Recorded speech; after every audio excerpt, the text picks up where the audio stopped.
We'll call this meeting to order. This is the Schertz Capital Improvement Advisory Committee and the Planning and Zoning Commission meeting of March 23rd, 2022. Item number one, we call the meeting to order as the Capital Improvement Advisory Committee meeting. Item number two is seat an alternate to act. We have no alternates. Hearing of residents. Did anybody sign up to speak at the, nope, capital improvements? Anybody email anything? Nope. All right, item number four, public hearing. 4A, ZC 2022-006, hold a public hearing, discussion, and possible action to approve a recommendation to the City Council regarding an amendment of land use assumptions and a capital improvements plan and imposition of an impact fee. Floor is yours. Thank you much. Good evening. Eddie Haas with Friesen Nichols. And the reason this update is coming before you is there's been some annexations that have occurred within Schertz, and in order for the development to get leverage the credit for impact fees against the development there, we decided to bring some of these properties in. And what we have is this area is highlighted in circles. We actually have two annexation areas, and then we have kind of some minor changes.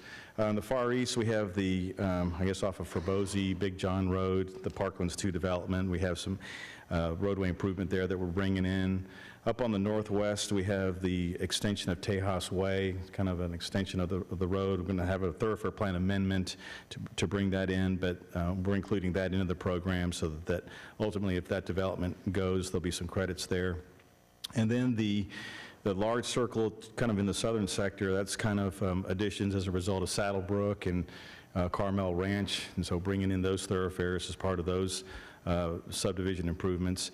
And then the one in the middle, kind of the small one in the middle, that is really more of an update to a development agreement on Cibolo Valley Drive on the portion that Schertz is contributing toward that cost. So we're including that updated cost on that project for that. But basically, we're including these so that as these developments occur, there can be some credit against those improvements there. Going to give a quick overview of the land use assumptions, CIP, and the cost per service unit calculation, and then really kind of turn it over to you all for some questions you might have. For those that are new to impact fees, I see some familiar faces from when we were here when we implemented the program about 5 years ago. But for those that are new, the impact fee program is a one-time charge, new development coming into Schertz. There's a development impact associated with development, impact on roads, and so typically it's roads, water, and wastewater, but for the road impact fee program, it's a one-time charge based on how much capacity they consume. And so they're basically paying their fair share of cost for the impact on the roadway system. So basically when the program was adopted, it's, you know, the new policy was growth should help pay their fair share of cost, because as you implement roads, and in this case you have the Thoroughfare Plan, who's going to pay for the cost of all those facilities? If new development isn't chipping in the form of the impact fee program, paying some portion of that cost, then without that, it's your tax base that picks that all up. So there's, so that's where the program was adopted in 2017. There's a kind of a administrative rigorous requirements there in Chapter 395 of the Texas Local Government Codes that calls out the requirements for the calculation of the cost to provide service, and then there's some of the administrative requirements, as well as some of the noticing that's gone as part of this for this little mini update. But the impact fee program is not just only about, you know, making sure new development pays a fee and, you know, we're collecting monies. Those monies are collected and they're implementing key facilities on your Thoroughfare Plan. You know, so we're implementing large system-wide improvements. Monies are collected by service areas. You might recall that term. We have 4 service areas within Schertz. Monies collected within each one of these areas go to little individual bank accounts, and those monies fuel the projects on the impact fee CIP. Kind of a fairly systematic system. The more capacity you consume, the higher the impact fee you can anticipate. And the biggest thing is new developments, they have upfront knowledge of what those fees are going to be. They can calculate that with that cost calculator and what their impact will be based on their development proposal. So there are some requirements that what might be called disadvantages. Impact fees will trickle in, as development occurs. That's when the impact fees are paid. They're assessed at plating, they're collected at permit. So it's really when development is occurring that these impact fees trickle in to help defray the cost of some of the facilities. Then there's the mandated update, at least every 5 years. We're doing this little mini update because of the annexations and some of the addition there of the Thoroughfare Plan addition. But every 5 years, you have to do a full system update, and so that's just down the road. We'll talk about that here in a second. The impact fees, what can they pay for? Really, any of the costs associated with putting new capacity on the ground. Construction, engineering, right-of-way, utility relocates. Cost of debt service is eligible for recovery, but it's basically putting those capacity enhancement projects on the ground. So as part of this little mini update, we have a little typo there, confirmation of land use assumptions. We didn't make any change to the land use assumptions since what we brought before you in 2017. The main reason for that is that, we're humming along, growing, at a pretty nice clip. Pandemic comes around, things slow down, things are starting to gin back up. We looked at all that. We felt that, if we're going to be doing the big update, let's just leave the land use assumptions as they are. It's fairly indicative of how growth's been occurring in the past, how it's been continuing to grow.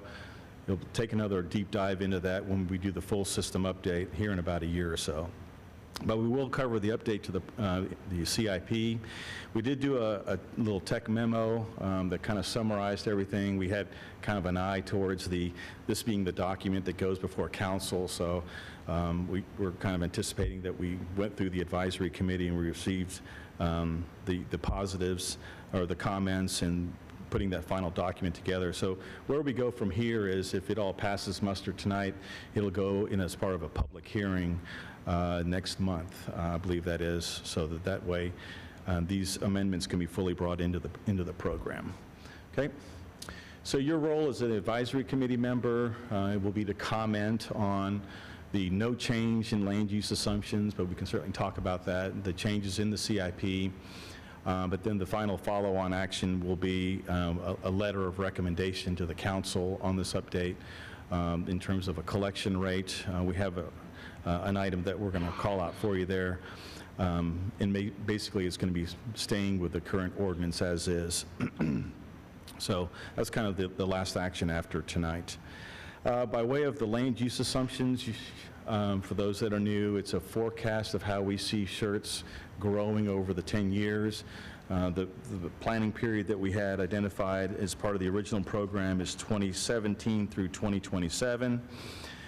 Basically, we see population growing about 16,000. At the time, it was 40,000 to a forecasted almost 57,000 folks added citywide. We have the allocation by the different roadway service areas. We also took a look at employment. How is Schertz going to grow employment-wise? The reason for that is traffic is not only associated with residential development, it's also associated with commercial, office, industrial, different kinds of travel characteristics. So we looked at employment so we could have a better handle on VMT that's forecasted to occur, or the net growth that's anticipated over the 10-year window. So we didn't make any changes to the land use assumptions, so those are going to be kept as is, or at least we're recommending that they stay as is, subject to your comment. By way of the CIP, this is the Thoroughfare Plan, the image there in front of you. It has been updated. If you look at the far, if you can see the cursor there, here's Tejas Way, where we're adding that extension of Tejas as it swings around on the far northwest corner of the city. Basically, facilities that are on the Thoroughfare Plan as arterial or collector class facilities can be considered. We have an impact fee CIP that's rooted in your Thoroughfare Plan. All the projects highlighted in red, those are in the impact fee program. Those that are in gray were projects that have either one, already been built, or two, are not part of the city limits. We'll be bringing those in as annexations occur, those kinds of things. So it'll slowly start filling in with the remainder as those being red. Okay. So as I mentioned earlier, the amendments that we're talking about in the northeast, there's the little I guess it's Big John Road there as part of the Parklands 2 development, Tejas Way extension in the northwest, the development agreement adjustment there on Cibolo Valley Road. I think the new number is $1.3 million that Schertz is chipping in on that. Cibolo has the remainder.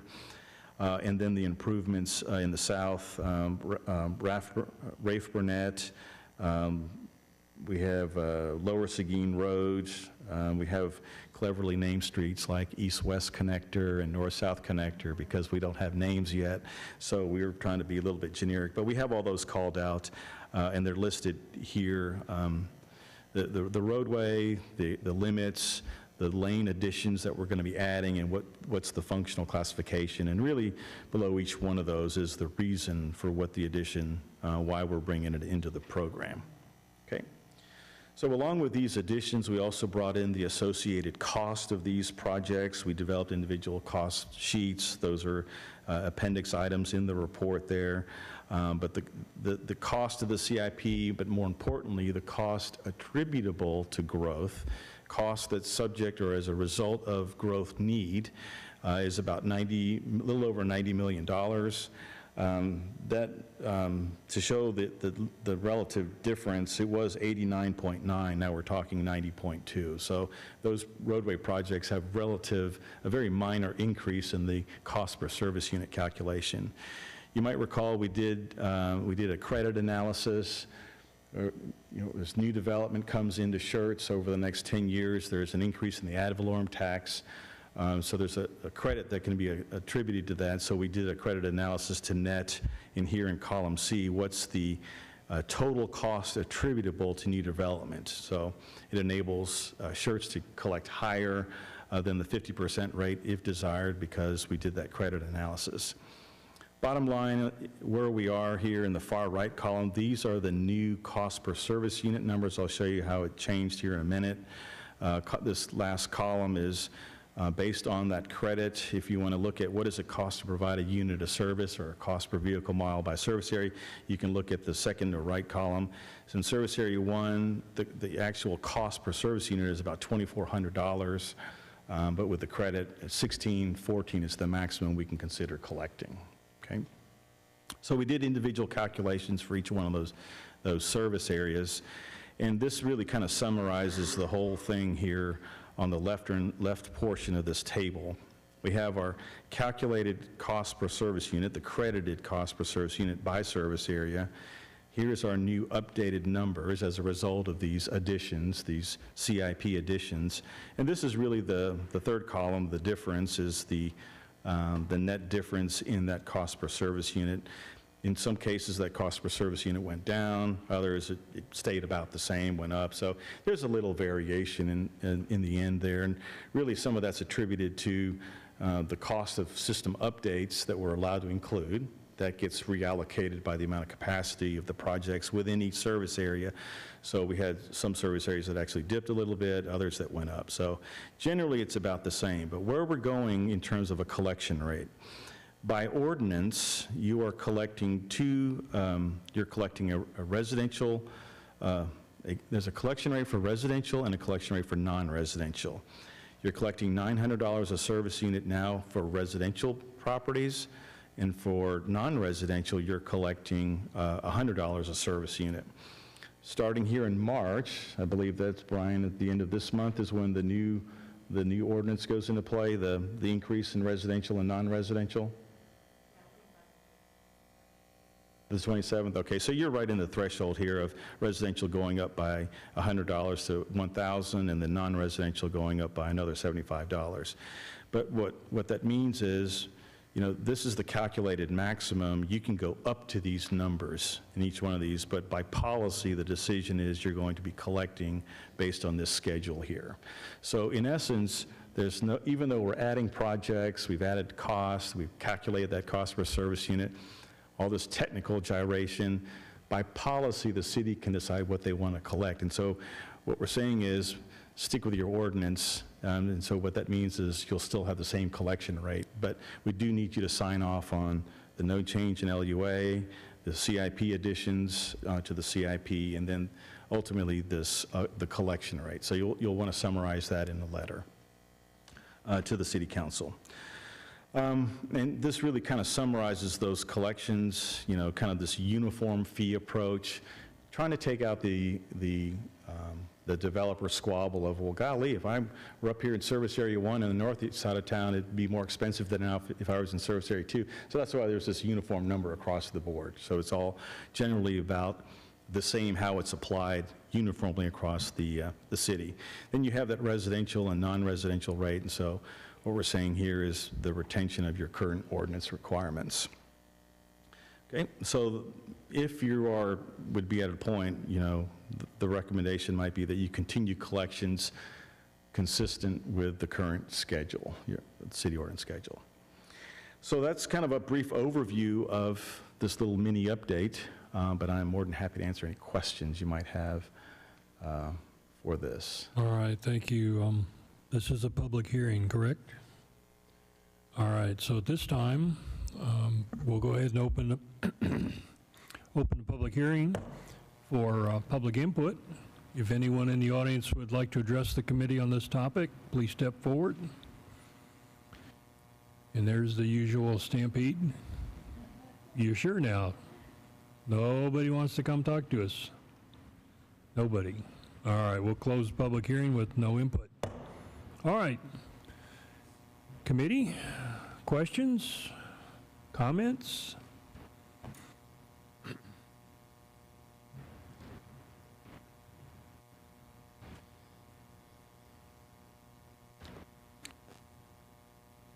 What form,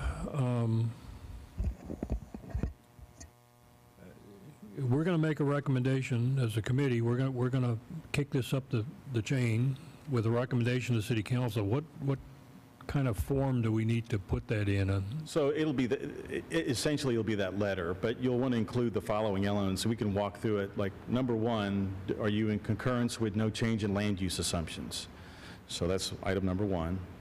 Item two would be, are you in concurrence with the CIP, the additions to the impact fee CIP? Then item three would be, do you concur with the methodological approach for the calculation, the cost per service unit calculations, how that was derived? And then the final action would be what your recommended collection rate might be. And if you want to maintain the current schedule, then that would be within your purview to do that, or make a change. And I'm sorry, so it was land use, and what was the? Land use assumptions, the impact fee CIP, the impact fee calculation, or that cost per service unit, that's the third one. Okay. And then the fourth one is the collection rate. Does that letter exist? No, we're talking about it now. Okay. That letter is due 5 business days before the public hearing. So if you all can gain consensus on those items, we can help summarize that into a draft letter that then you, Mr. Chairman, would have your review and within your purview to amend. Well, what I'm fishing for here is is consensus good enough? Do we need motion? No, we would take a motion in a second and then a vote to accept these. And then what staff will do is draft that letter, have you review it and sign it, and then we'll have a draft version of the minutes from the CIAC meeting that goes with the semi-annual reports as typical, and we'll run that to council. So what we're essentially saying is that, and I realize you didn't cover anything in depth in your presentation, but previously you've been before us and we talked about how the impact fee, the CIP, was to be calculated and what it was going to be based upon. And you have not changed any of those calculations except the ones you showed us, which means you added a few dollars in various service zones. That's correct. And so what you're saying now is that we agree that the land use has not changed, and I think most folks up here would probably say that. The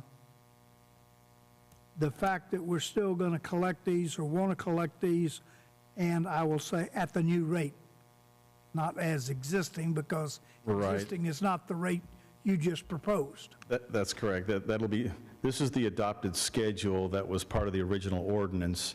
And so if you want to maintain that schedule, it would be Yes. maintenance of that schedule. All right. I hope everybody understands this. Well, that's kind of where we're fishing right now. So we can do, if someone wants to make a motion, I have a question Yes, sir. before we get to motioning. all right, go ahead. Can you refresh our memory on why is there such a big difference between the residential and non-residential impact fees? So that's simply a policy decision that council considered by way of what are the fees going to be. We have the schedule here that is the collection rate per vehicle mile. So depending upon the type and size of development application, that's how the impact fees are generated. So at the time, there was discussion that to generate non-residential, maybe more shopping opportunities, employment opportunities, whatever, to have a lower collection rate for the non-residential. Did I catch that right, Brian? Just simply a pure policy, yeah. Is it fair to ask how do we compare with other municipalities in the area? Yeah, so we did that last go-around, and we were more or less slotted. You might remember those benchmarking charts that we had. We were more or less slotted in the middle at the time. We didn't do the updates because we felt like, okay, if we're going to kind of keep the same schedule collection rate, that's what we would just kind of go with. But There's a lot of new faces up here, so that they're either terribly confused or going to go along with. yeah, so I do not have the benchmarking charts to show how does Schertz slot in, but if the question is, are other communities collecting impact fees? Cibolo just went through an update. They're now collecting impact fees. There's several other communities in the area. Seguin's got impact fees now. New Braunfels has impact fees. They're not new in the state and how they're applied, but it's just a matter of how you collect and the policy decision behind that. Because remember, it's a double-edged sword. Right? If you want to offer an incentive or a reduced collection on one side, someone's picking up the payment on the other side. So, but it was just pure policy. Well, and I do thank you for your presentation. That was, it was a good refresher for the folks that have been through it before, as well as a good introduction for those that haven't. It seems to me there was some discussion back when we were originally doing this, and we started talking about fees. And one of the things that was considered is how much it costs to develop in Schertz already. And certainly when it comes to the residential rates, the developer is just going to pass this through to the home buyer. So that was, I think, part of the discussion was to not, homes were already expensive without making them more expensive. And then on the commercial side, the same thing. You get a big commercial project come in, they're already paying a whole bunch of money in permit fees and this fee and that fee, and I don't think council wanted to pile on too much of a roadway impact fee. Plus, I'm not sure that's where our roadway problems really have been, isn't it, on the commercial side. I think they've been more associated with residential. So yeah, I think that's accurate, Commissioner Outlaw. I think it really was a policy decision in terms of the benefits that certain developments bring, the issues and the impacts on the infrastructure, and it was a policy decision that they made. I will say I think it's a tough one because we hear that a lot. We hear about the cost, and as the subcommittee members remember, the cost of a new single-family home and how high that is now. Again, the cost to develop a commercial project, some of you have been through that and seen that. And then the flip side is we regularly hear the commission lament, the lack of road construction that comes in, even tied to some of the projects that we're making this amendment for. We heard that from the commission. And so it really is one of those tough sort of decisions. Yeah. And so as Eddie said, I think staff's approach on this was the intent of this mini update was to really incorporate those areas into the impact fee service area so they would be subject to the impact fees, and the roads that correspond to those areas, within those areas, would be eligible for credit. So it now means those new developments pay their fair share by being subject to the impact fee and being subject to credit. But I'll be really frank, we never set out on this to revisit the discussion of what should we charge relative to what the maximum assessable was, because what our assumption was is that while that maximum assessable fee may change a bit, it's not likely to come down enough to change what we're charging, and we felt we had policy direction the last time. And so again, if we misread that and there's a desire to have that broader conversation, we certainly can. You know, we have the ability to go into that. But that, frankly, was staff's logic. The intent of this mini update was just to get those properties in, because while we hear both sides, how much it adds to a single-family home. So it's going up to $3,700 or something, I think, for a typical single-family home now in Roadway. Again, a number of times you up here have lamented the lack of road construction tied to new development. So if we want to bring it down and lower that cost, we can, but then staff's going to remind you of that when we talk about those road issues and that lack of funding. There's not a right or wrong answer. There are implications. I think we have tried to find that balance in the community. There's probably ability to refine, but to be clear, when we initially talked, this was really just to get that in. And this is a good chart about kind of what I was just saying. We could easily price ourselves out of the market. That's right. And, you know, as far as the fees themselves, I guess we'll see when this gets to council, because it's a new council, and you know, we'll see how they feel about it. But did that answer your question, Richard? It answered part of it. It's just I don't know. It doesn't seem to me that it doesn't seem to me that we're chasing commercial properties away. Cibilo's charging a lot, and Cibilo can't keep up with their development. Who else in here? So I think, Waxahachie's out of this world, but they're developing like crazy.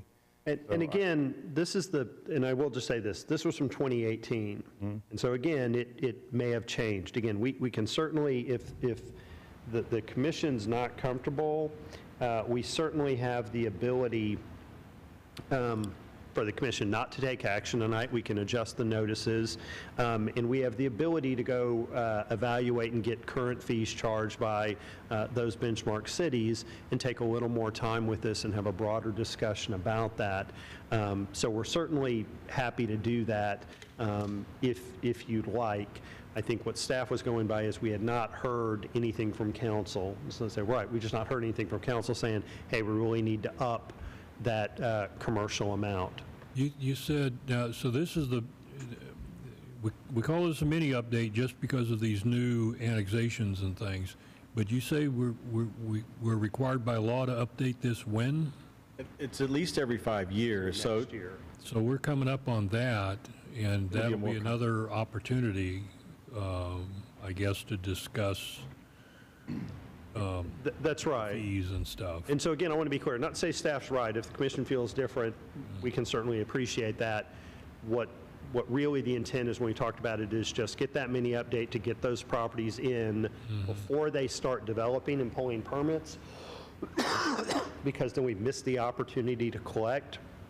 And that we can certainly take stock of that, where we stand when we do the next full update. But I will remind you, so as Eddie mentioned, we have roadway impact fees for single-family home with the new fee going into effect, or the new bump. It's $37.50, I think, or so for a single-family home. Emily, do you remember what water and sewer typically total?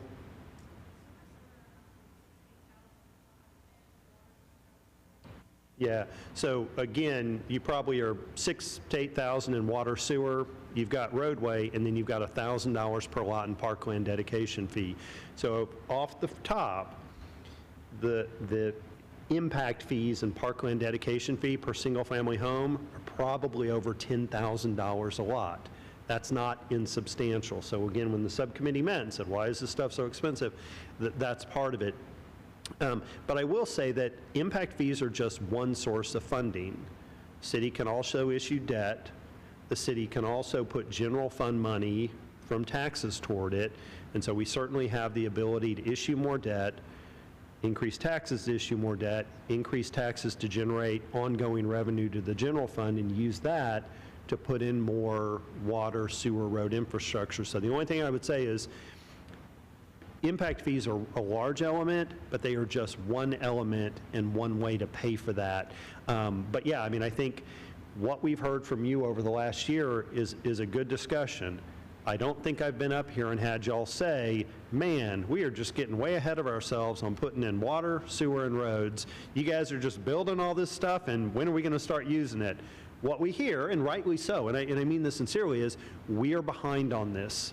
But the question really is, who wants to pay for it? How do they want to pay for it? How do we do that charge? And so again, I mean this sincerely, if the commission says, you know, we would like to take a greater stock of those policy questions with this mini update, then we can certainly pause it, we can redo the notices, that's not a huge thing, and spend more time doing that. Again, you will have another bite at the apple in a year, but this was really just intended before they start developing to make sure they're subject to the impact fees and pay their fair share. Well, you mentioned $10,000 for a residential unit, about. Right. What is that compared to, let's say, what the new medical building being built on, in the Forest Ridge area, on the Schertz Parkway? What would they pay? I can look to tell you what they would pay. I would have to go through an exercise. Are you looking for specifically for roadway impact fees? Oh, no, there's already a $10,000 burden on a residential home. Right. We talked about that. What's the comparable burden on a non-residential unit? So what I will say is, so non-residential doesn't pay a parkland dedication fee, so they don't pay that $1,000.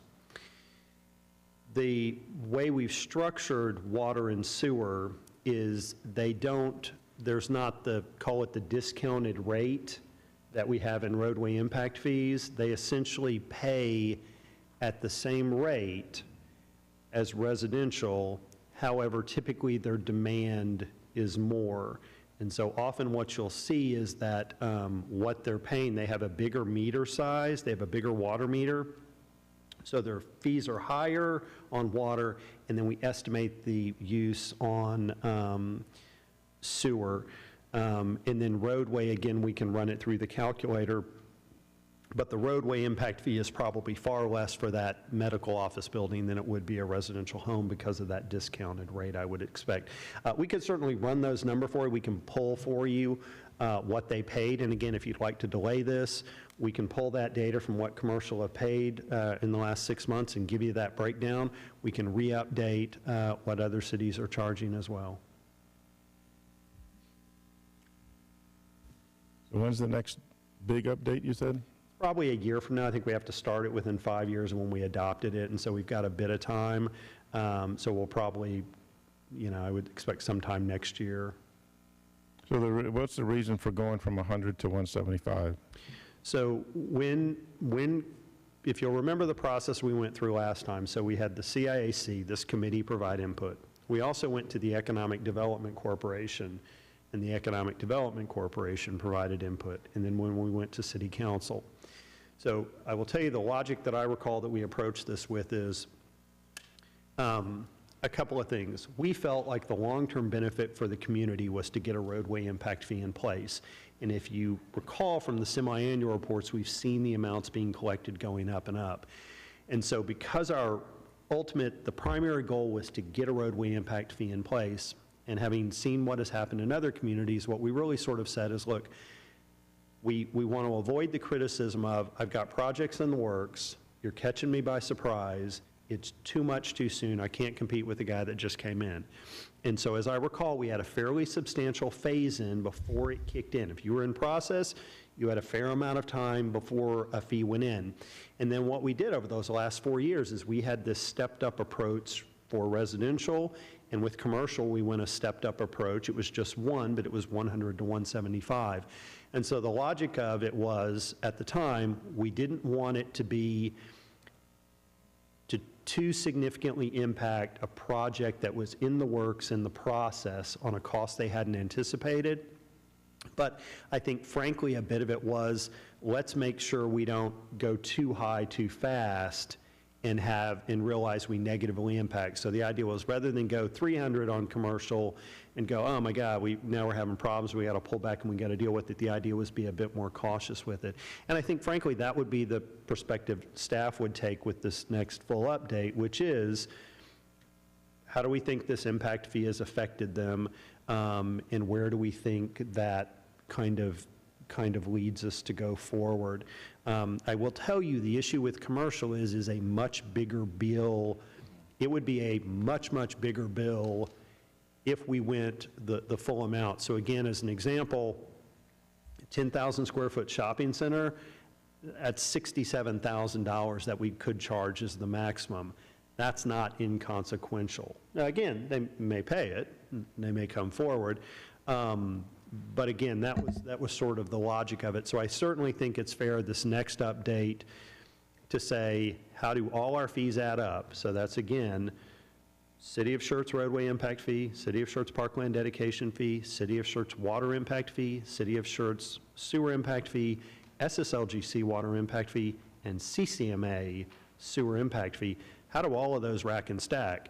Because one of the issues is if CCMA is charging their maximum fee, well, why should we be the ones looking to come down as much? Maybe CCMA needs to come down proportionally with us, as opposed to, oh no, we fully fund CCMA and SSLGC, but then we bear the burden of that.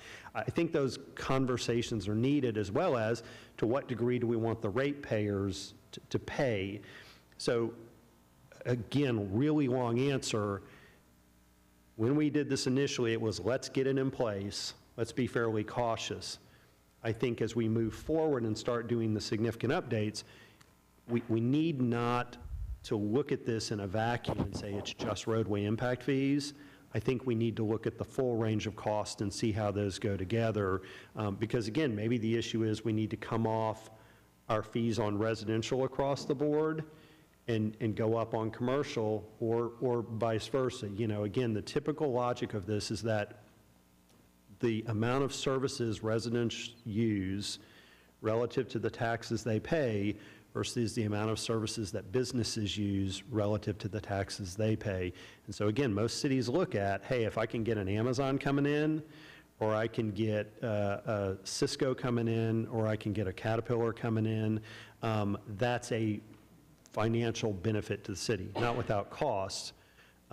Whereas I think the idea is we've got lots of single-family residential development. It has some implications, but move it forward that way. Yeah, so one of the things we're doing is we currently are updating our water and wastewater impact fees, so you will be seeing that toward the end of this year for the updates to those. And so again, I think it's fair when we do that to say, remind me all of those fees and what are folks paying. And again, I want to be clear, when we covered those fees for a single-family home, that doesn't include the building permit fee as well. So it's not like you walk in and you pay your $10,000, you're done. You've got other charges on top of that as well that go for it, as do businesses. So again, if the commission would prefer to pause this, take a deeper dive into some of these policy questions, we can. That just wasn't kind of how staff was thinking of it, but not right with that. Mr. Chairman, I understand now the purpose of this meeting and the interest in getting those properties added. And I'll just put a placeholder for the next big update where we can get into the weeds more on this. I'll leave it at that. And I will say this, Commissioner Bro, if you'd like, what we could do, because sometimes it's, and this is the challenge on this one, I think Commissioner Evans touched on it, there's so much, I mean, Eddie could probably talk on this for 5-6 hours. It's like getting a legal opinion. We could just go on and on, or like me, I could go on and on. So Commissioner, maybe if you'd like, what we can do is, rather than wait till we do that update, maybe when we come for the next semi-annual report, which is I think just next month, maybe staff can have prepared a current comparison on water, sewer, roads of res and commercial, some sample projects of what people paid. We can provide you that data, we can do a quick walkthrough of it, but just to get you thinking about it and understanding it, don't have to do a full, but just to kind of, okay, now I have a little better feel for it, I can think of questions, and we can happy to kind of hit it that way, maybe less overwhelming. I think it'd be good, that there's, like I said before, there's a lot of new faces up here, and this is very complicated, very, you could it talk us, is. you could talk us in circles in 30 minutes. Well, not circles, Oh, yeah, that's a it's- negative connotation to it. So, talking you know, circles. and it needed to be refreshed in my mind, you know, what Yeah. this was all about, so. I remember the first time I saw this some years ago, and it was nuts. Yeah, I will tell you. An update would be good, I think. Yeah, and I will tell you this, if you're really interested and you think, yeah, man, this roadway impact fee stuff, this is exciting. I see why Eddie's made this his life's work and mission. Sorry, Eddie, I'm teasing you. One of the things to remind you that you're happy to do on your own is on the city's website, and I'll try to pull it up here real quick. If you go under Business and Development, the Engineering Department, you can see the Roadway Impact Fee Program. And so you've got a number of great, exciting documents on here. So when we originally did it, you've got the original adoption ordinance, you've got the large, thick final report of all the calculations, how we got there.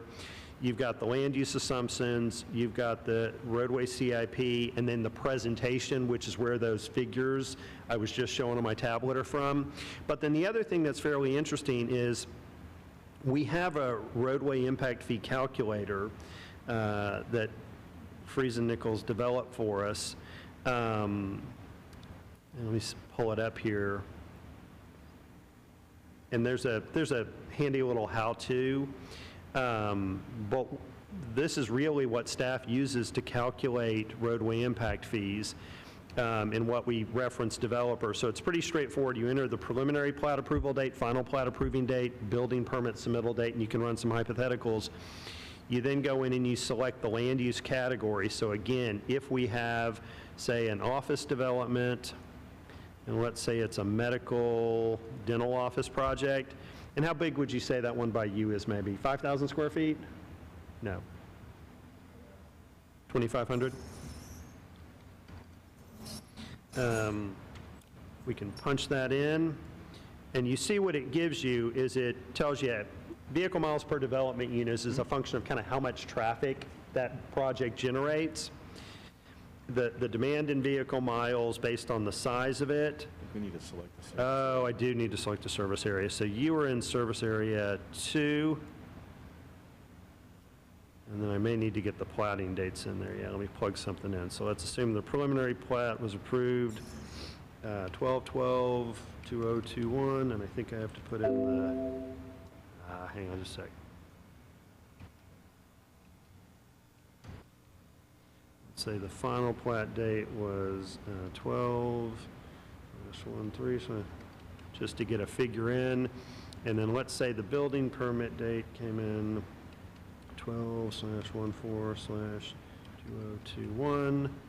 That should get us our fee. It filled in, he says. This is exciting. So you can see what that would be, what we actually charge. So that project, what we would actually collect, and that's under the $100 because it hasn't gone up, is almost $6,000. Now, we could charge up to $45,000. So that gives you a fee, how we've discounted. But point being, you kind of make up the dates on it, and you can go in and play with this yourself and estimate and say, okay, this is what this type of business would be, this is what that type of business would be as well, if that's something that you'd be interested just to get a feel. But we can come back, I think, next month when we do the semi-annual, and we can kind of have some updated data for you. Ryan, I got Yes, sir. I don't want to go too far down the rabbit hole, but could you talk a little bit about how those specific cities were picked Sure. in comparison? So it was done a couple of different ways. So what we have is, as Schertz, when we look to make a comparison of any type, we have what we kind of call our benchmark cities. And so those are a combination of what are the cities around us doing. So what Selma, Cibolo, Seguin, San Antonio doing. It's also the cities that we sort of aspire to be like or we're similar to. So we looked up to New Braunfels, San Marcos, Georgetown, Round Rock. That's sort of the standard group that we look to. So when we update an ordinance, what are they doing? That's how we came up with it. In this case, what we did is we also had to go a little further out because not every city charges roadway impact fees. San Antonio doesn't charge an actual roadway impact fee, which is why they're not on here. And that's something to keep in mind. Not everybody actually charges it, but for those who do, what does it look like? So that's kind of how we got there. But again, if you have suggestions and say, hey, what about this city, we're happy to dig and see what they've got. And this is the extension of Rips Chrysler was handled with an agreement to use roadway impact fees, correct? It was, yeah. So you may recall that Rips Chrysler is in the city, it was on the system, but it was built by the developer of Cibolo Crossing. Cibolo Crossing is not in the city of Schertz, they're in the city of Cibolo. And they said, hey, we're willing to build this road, it's on your impact fee system, but because we're in Cibolo, you giving us credits doesn't do us any good, and so we entered into an agreement to offset for that. So yeah, typically that's the case. So Homestead, they have an agreement with us to get credits for Homestead Parkway, as an example, roadway impact fee credits. And so again, if you build a road that's a system roadway, you get credits against what you would pay. And so that, going back to kind of Eddie's presentation, is in large part why on some of these we are making this amendment and the other amendment, because we needed, and that's the Thoroughfare Plan, we needed to get, I don't know where it is, I'm jumping all over. We needed to include Saddlebrook, for example, in the impact fee service area, and we wanted to include that 3009 extension because they're going to build that.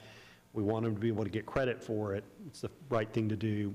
But we also want to make sure that they're subject to the ordinance. So that's part of why we came at this let's just get the update done, because if they pull building permits before we do this, they don't have to pay the roadway impact fee. And just one more thing, I think I read in the presentation we had in the packet that you can charge that maximum, but if that turns out to be too much, then you have to pay it back, correct? Or there's...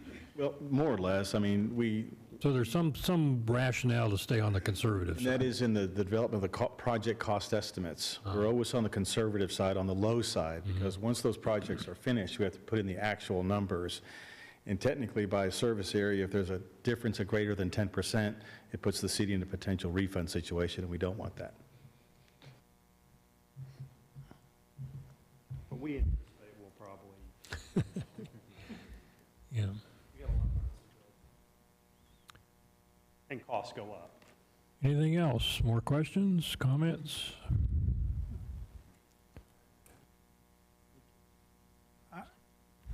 Having been through this since the beginning of the concept of roadway impact fees here in the city, I don't have a problem with us making this, I'm going to call it minor amendment to this plan.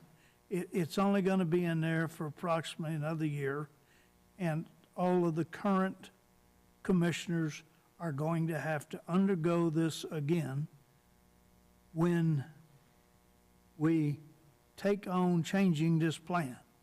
And when we take on changing this plan, we will get the education that some of us are missing, and we'll also get a total look at these fees. And I think we'll be better equipped then to tackle this sucker and not be second guessing ourselves. So I don't have a problem with this minor amendment. Well, it's up to the committee. If the consensus of the committee is that we agree with the land use assumptions, the methodology, and staying with the current,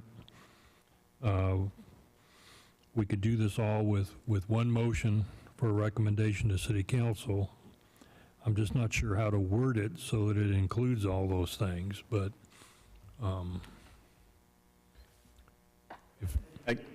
I could lead you through it if you'd like.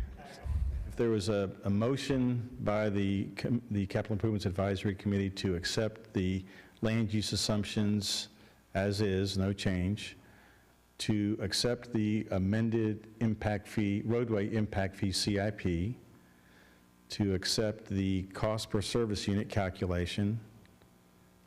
That's the basic motion.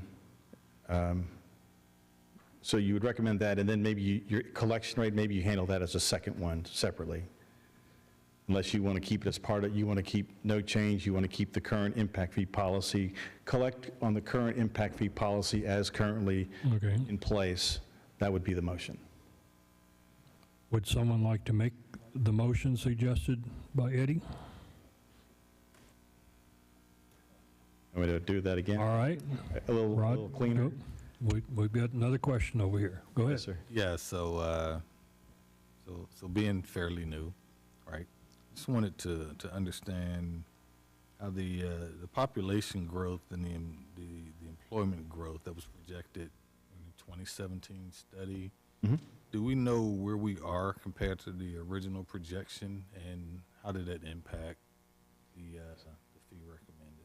So we didn't really do a deep dive other than we felt like we were still within range and that this would be revisited in a year.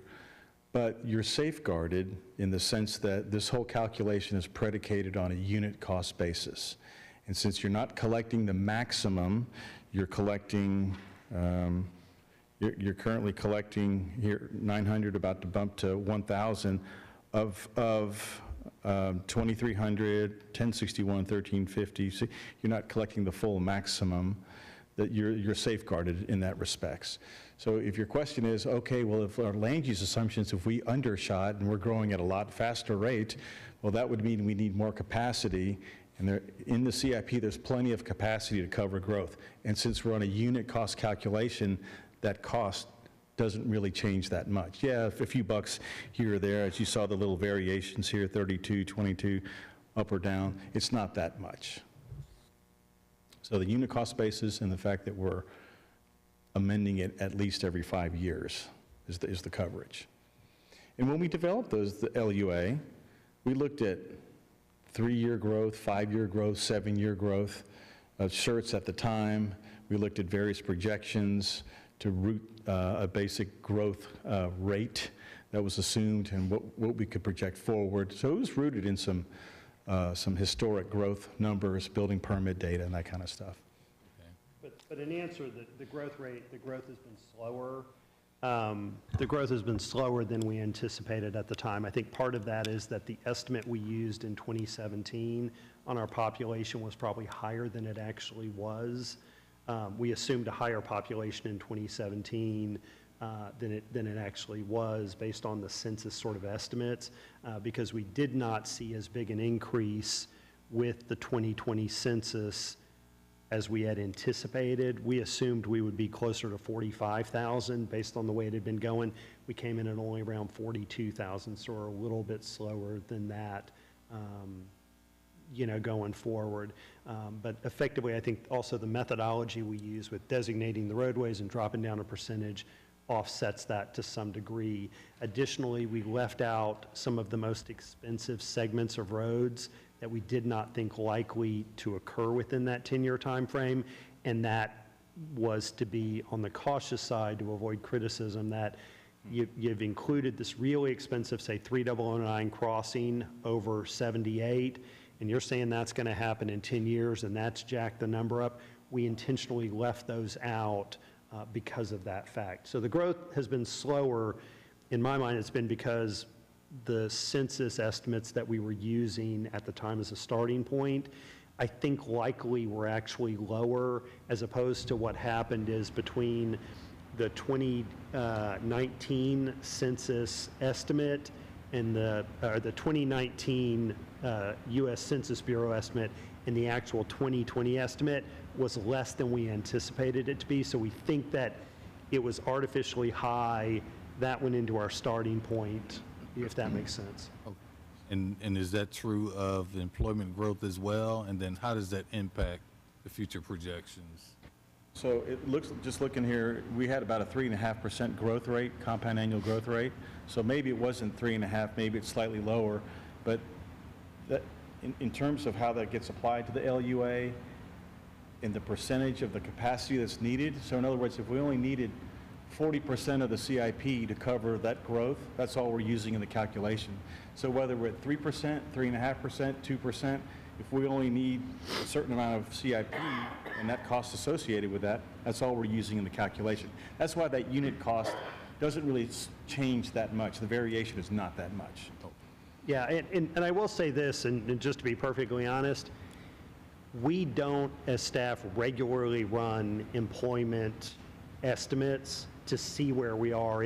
We'll do it for a certain purpose, so when we update the comprehensive plan, we'll do an update of that, but it's not something that we typically run as an estimate. It's a little bit more tenuous, so it's really hard for me to say where we are relative to that, to be blunt. Okay, Need and to is be that perfect. because it's not as impactful? It's not, I would say it's harder for us to calculate. So what we get every year that's a help is the Census Bureau issues an estimate of population. It comes out around July, I think. And so we kind of have something the Census Department does to say, here's where we think you are.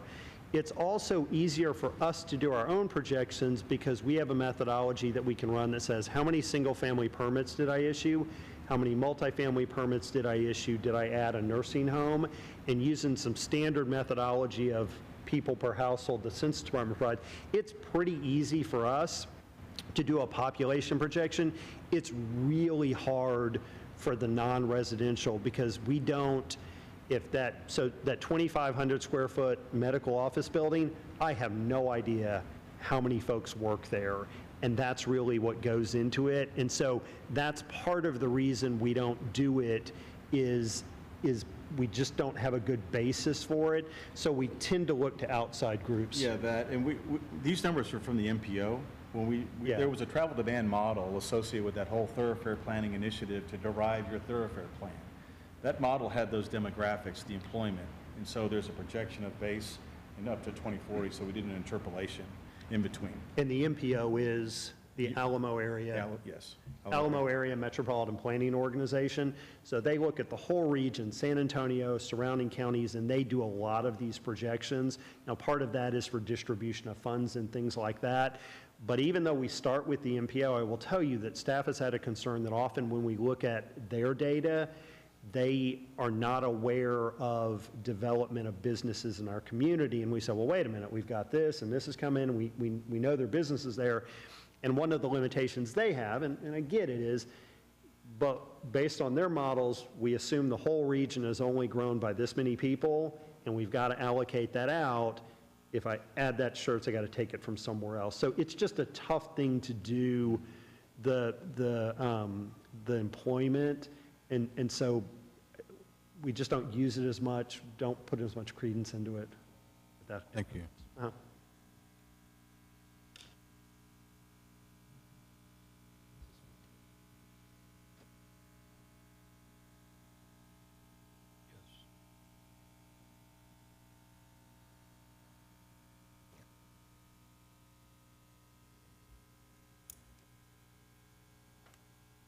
Anyone?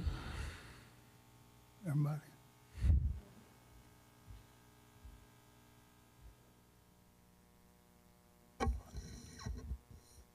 Mr. Chairman, I'd like to make a motion that we recommend approval of ZC 2022-006, the Roadway Impact Fee Program Amendment, and recommend acceptance of the land use assumptions, the impact fee CIP, the impact fee calculations, and the collection rate as presented. That sound good? A Right. second. Who was that? Okay.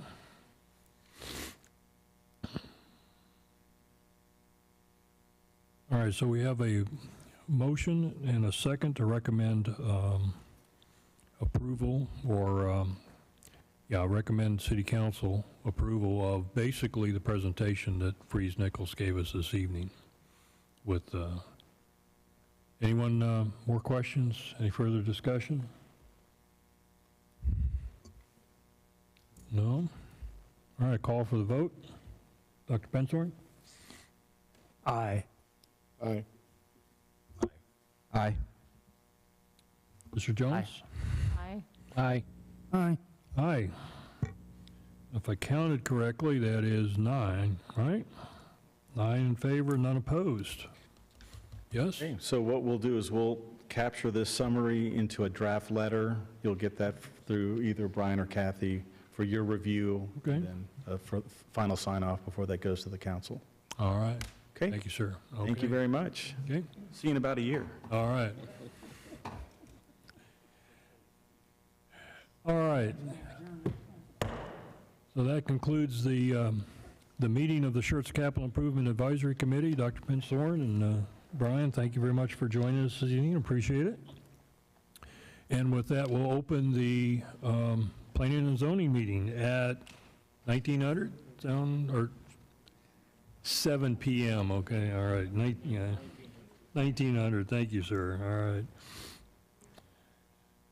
Oop, wrote that in the wrong spot. All right, so once again, we have no alternates to seat. Item 3, hearing of residents. Did anyone sign up? No for P&Z? Neither, huh? Okay. The consent agenda, item number 4A, minutes for the March 9th, 2022 regular meeting. I'm not sure how to handle this, so because there's not supposed to be any discussion on consent, right, Dan? We're not supposed to talk about an item that's on the consent agenda? Well, that's what I mean, yeah, all right. So I'm going to ask if there's no objection that we take that off, the minutes off the consent agenda, just because there was a correction to those minutes. Mr. Chairman, I move that we unconsent the March 9th, 2022 All right. regular meeting minutes. Well, I appreciate that, Commissioner Evans, but I think normally we can just do that with consent, right? Okay. So the issue was in going through the minutes, there was, and I didn't bring them with me, that on one of the items, they had the minutes as a second being made by Commissioner, anyway, but when in fact the second for the motion was made by Commissioner Goldick. I reviewed the video, staff reviewed the video, and that is correct, and staff has corrected those minutes. What item was that, Tiffany? Do you have it handy there? Yes, it's CC 2022-003. So again, the staff has already corrected the minutes to show show that correction. And that was the only change that was made to those that were included in your packet. Anyone like to ask a question or discuss that? If not, I'll take a motion to approve the minutes for the March 9th, 2022 regular meeting as corrected. So move. That was Commissioner Broad, okay. I have a second. Commissioner Goldick, all right. So I have a motion to, and a second to approve. Any further discussion? Call for the vote. Aye. Aye. Aye. Aye. Aye. 7 ayes, none opposed. That motion passes. Moving on to item number 5, public hearing. The Planning and Zoning Commission will hold a public hearing related to zone change requests and replats within this agenda. The public hearing will be open to receive a report from staff, the applicant, the adjoining property owners affected by the applicant's request, and any other interested persons. Upon completion, the public hearing will be closed. The commission will discuss and consider the application and may request additional information from staff or the applicant if required. After deliberation, the commission is asked to consider and act upon the following requests and make a recommendation to the City Council if necessary. So item 5A, ZC 2022-004, conduct a public hearing and make a recommendation on a request to amend the Comprehensive Land Use Plan and Thoroughfare Plan by designating approximately 142 acres of the future land use map as industrial, generally located 3,500 feet southeast of the intersection of Door Lane and Bell North Drive, Comal County, Texas, property ID 77739, and designating the extension of Tejas Way as a commercial collector.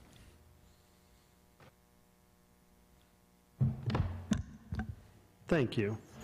So I've been informed that there are slides. So as a little bit of background for the folks who are newer, the city last year entered into an agreement with the city of San Antonio where they released this tract of land from the city of San Antonio's ETJ to allow the city of Schertz to annex it. And I'll see if I've got, which the better, this is probably the best example. So the property in question is right here. You have Lookout Road, Schertz Parkway. So if you go up Schertz Parkway to Lookout, you head up Doer Lone, Tejas Way, which is a recently built road off to the left. There's no development really on either side of it. And if you go down to that, where it stops, just beyond that is the property that we annexed after our agreement with City of San Antonio. And so what we needed to do here, prompted by the last item with the CIAC, is we said, you know, we really need to update the future land use plan map. The designation of the property around it was industrial, made sense to go with this. And then again, we needed to amend the thoroughfare plan to include that extension of Doer Lane and the anticipated extension to the south where Benny Keith Way comes in as well. So that's essentially what we're doing. So the reason, if you're thinking, well, wait a minute, we had a few areas we just changed on the impact fee thing, why don't we have to do those as well? It's because those were already in the city's ETJ. So we had them covered under our future land use plan map. We had them covered under our thoroughfare plan. This was not, because it wasn't in our ETJ, it was in San Antonio's. And so that's essentially all we're doing here is bringing that in, keeping the land use designation consistent with the surrounding property and the zoning, and then adding the road to the thoroughfare plan. So I think pretty straightforward, but perhaps not. Okay. All right. Okay, so this is a public hearing. So we'll open the hearing for citizen input. Anyone? No one. You sure? Okay. All right, commissioners. Let me start, Mr. James, by saying I had a discussion with, in fact, I was so confused, I called Ms. Harrison on Monday because the way the item is captioned is it talks about the land use plan and all that, but the only thing we're really doing here is adding, because we're not changing the land use, we're not changing the zoning. All we're doing in this action is adding Tejas Way to the thoroughfare plan, correct? That's it, just adding Tejas Way. And so the comp plan references the thoroughfare plan as an element of the comp plan. Right. You guys just do it that way to confuse me. I know. Yeah. I know. So does everyone understand that all we're really doing tonight is adding to the thoroughfare plan?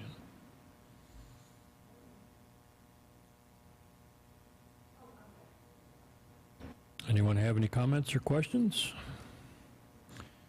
If not, we're looking for is a motion to either will be a recommendation to City Council to either approve or deny ZC 2022-004.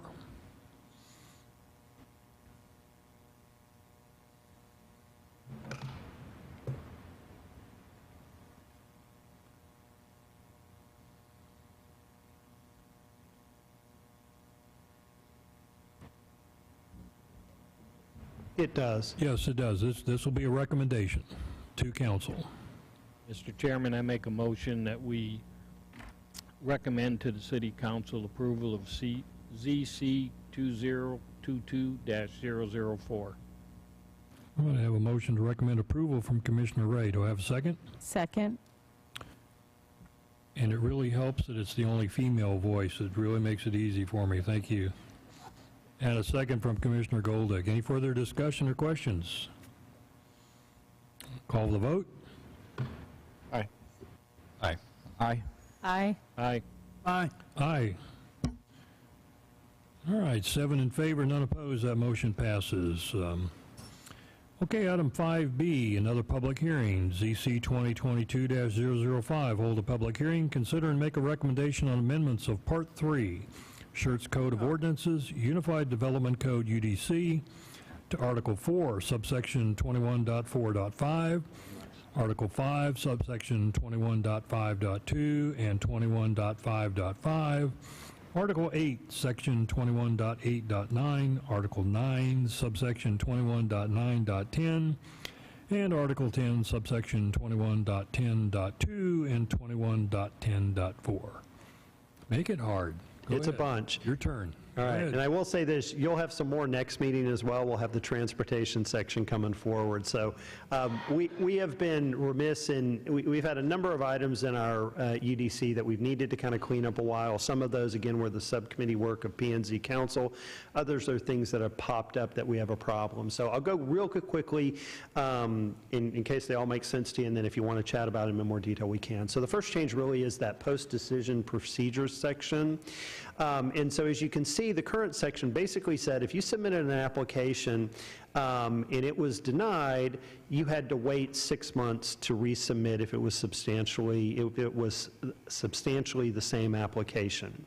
And that kind of makes sense. If we turned you down once, don't come right back in the next week and come back through.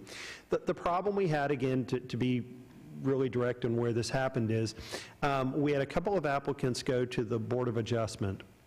Board of Adjustment, and you've experienced a similar thing to this, when we don't have the full slate of board members show up, what it means is there are certain minimum requirements of a certain number of people have to recommend approval of something in order for it to get approved. And the problem is when you don't have the full slate of members, it's harder to reach that number. And so effectively what we had happen at a recent BOA meeting is we had the minimum number of people for a quorum, but effectively they had to get a unanimous vote in order for the item to be approved. Simple majority of those present wasn't enough, and so the applicants were at a bit of a disadvantage because we were missing a member or two. And that didn't seem fair, because the idea is that if we had a full slate of members, they could have one person not vote for it and still get the majority. And so the problem was not having that didn't give them a fair shot at it. They wouldn't know what the board would vote, so they didn't know if they want to request it to be tabled. So what we basically put in a provision is that if the initial denial was considered by less than 100% of the members, they can turn it back in and come back through. And so that's really what this is about, is if they didn't have as much of a chance to get approval as they would have with the full range of members, we didn't feel it was fair to make them wait that 6 months. So the key to this is, and we appreciate the job y'all do with this, is making sure that we have those board members show up, we have a full slate of people. That can be a challenge for some of our boards that don't meet very often, as opposed to you guys meet probably most regularly of any of them and most frequently. So it's simply, if there is not that 100%, they don't have to wait the 6 months. If they have the full slate of folks up there, and they get denied, they've got to wait the 6 months if it's not substantially different. Okay? That's that one. The second section has to do with the subcommittee work. So you may recall the subcommittee of three of council, got together, had 5, 6, 7 meetings to go over what do we want that residential built form to look like. Consensus was reached. We did a presentation at P&Z and council. Effectively, what we did is the ordinance in the past allowed for new zonings of R6, which is 7,200, and R7, which is 6,600 square foot lots. And again, you'll correct me with the exact date. Councilman Scagliola did that. I never quite got it right. So a little more than 10 years ago, I'll safely say, council passed an amendment to no longer grant those zonings. And that restriction, you can see line through, basically meant they can't grant those zoning districts. I think as a result of a variety of factors, some of our development standards changing, the cost of housing going up that we just talked about, the feeling was, is while that made sense for the last 10 years, it doesn't necessarily make sense going forward. And so the recommendation was to remove that restriction. So the reference to the ordinance there is the ordinance that precludes that new zoning. So we've taken that out, and then we've added the limitation on the maximum size tract that can be zoned to that as per the committee recommendation. And so we have a couple of areas where we've made that change. that essentially remove reference to that, which allows this new zoning then to be granted, and we've got the guidelines on the size track that would go forward. In keeping with that, there was some criteria that the commission said, you know, really every new residential development ought to have, and if we make sure they have those things, and yeah, we're fine with smaller lots, it mitigates some of the concerns. So one of those was, you know, we've had some issues, those who've been on TSAC, with parking at those mailboxes in neighborhoods, and we really want to make sure that there's a couple of parking spaces for that. It can be either off-street or in the right-of-way, just have a little kind of notch out, so you can pull your car off, you're not in the lane of traffic, you can get out, you can get in the mailbox. And then the other thing they wanted is to make sure that those are, I hit the wrong one. Okay, I'm on the wrong standard, sorry, I'm jumping around. Okay, this is this standard, sorry, appreciate y'all going along with me, is the residential mailbox kiosk. And that basically says each of those kiosks shall have 2 spaces, they can be in the right-of-way, and the mailbox needs to be covered. Most folks do that to begin with, but the idea is when it's raining, the mail carrier, residents getting their mail, they're not standing out in the rain. Again, likely what we would probably do, in some cases a school district uses that as the bus pickup area, so that covering gives kids a place to stand a little bit out of the rain going forward. But the key to this is, let's make sure we have a spot for people to park at the mail kiosk. And I'll come back to the next one in a minute. I'll kind of cover these in topic areas. The other change that everybody said is, as I mentioned, we have a parkland dedication ordinance. Larger developments typically dedicate land for a park and dedicate money or make improvements to those parks, but those smaller developments don't. And the feeling was from the subcommittee that having that open space within that development is a big component, particularly with smaller lots.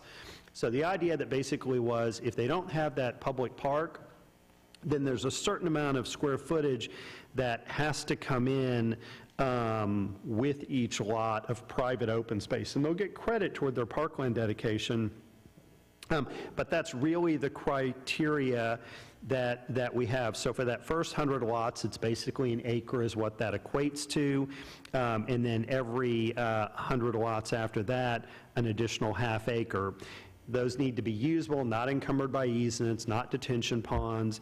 They need to, each must generally be a ½ acre in size to be big enough to be usable, but they're really an area for people to go throw a football around, run around a little bit, maybe a little playscape if they want to put in, something like that. And again, the idea, and the last one's kind of vague, but the concept I don't think will be too problematic. We want them to generally be accessible. We don't want them shoved all to one corner where it's too far for folks to get to, and we've not really had a problem with that, so that was to lay that concept out. Okay? The other thing that we, and I'm getting back to, so that may be the last of that. So let me kind of go back then to the one I skipped over. And this has to do with the parking challenge that many of you are aware of that we're having on Main Street. And so the idea is to amend the parking standards to stipulate that parking and storage, including vehicles awaiting repair, employees, customers, vendors, for auto repairs and services located on Main Street cannot occur in the public right-of-way.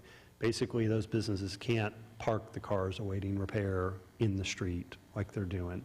That's where we're having the problem. That's what it targets.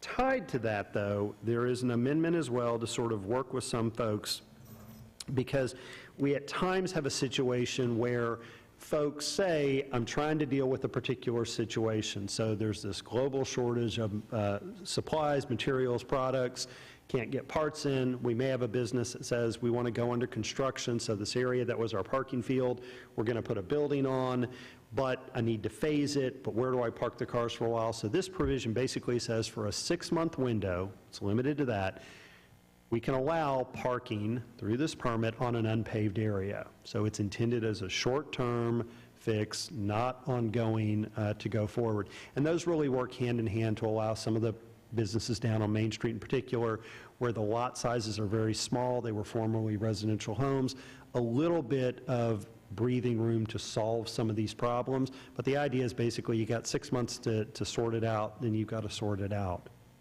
Now, I will say this, I would recommend that the commissioners all watch, if you haven't, and I'm sure some of you, it's the big thing to do Tuesday nights. If you don't come up here, as you go to your computer and you watch council meetings, you saw the presentations that are related to items coming for you. So one that you saw, and this was prompted, is a discussion that staff had with council about some of the challenges we're having on Main Street. Reference this ordinance, and that's not to say you should do one thing or other, just that we gave them a heads up. But then we also broached the subject of amortizing out some of those non-conforming auto-related uses from the Main Street area.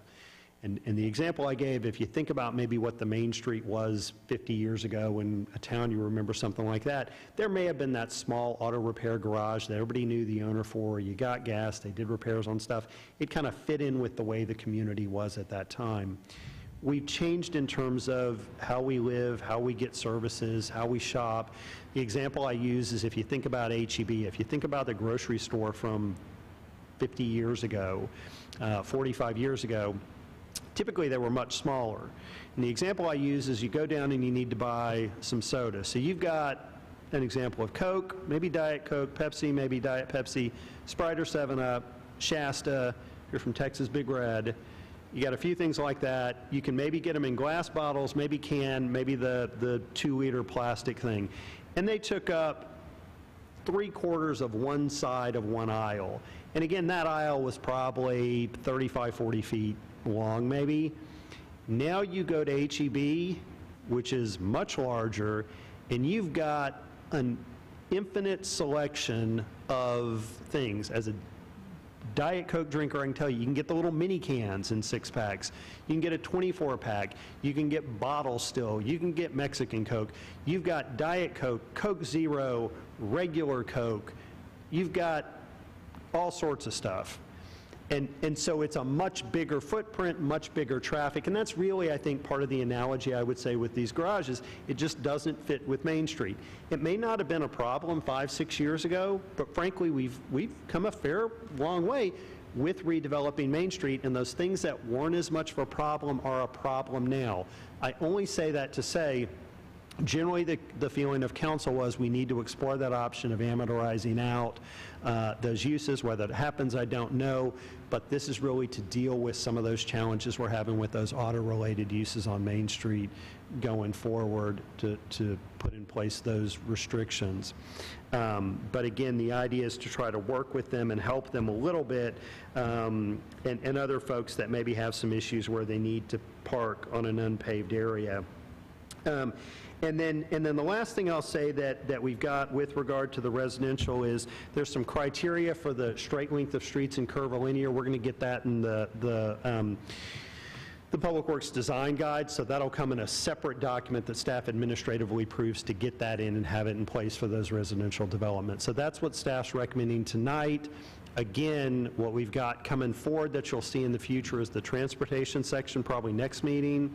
And then likely in the very near future, you'll see an ordinance with regard to a potential overlay district for the Randolph, and that was the second presentation. If you were riveted to the Main Street presentation, you said hopefully they're doing like a second round. Brian's going to talk more, and that covered the Randolph J-Luce, and so likely again we got direction to make some changes to allowed uses for that. So just as a heads up of things going forward.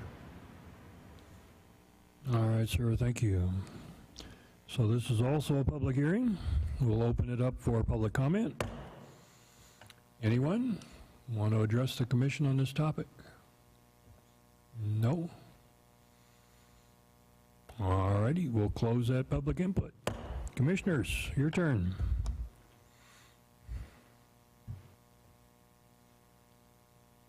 You want me to talk in depth about them all more? Okay.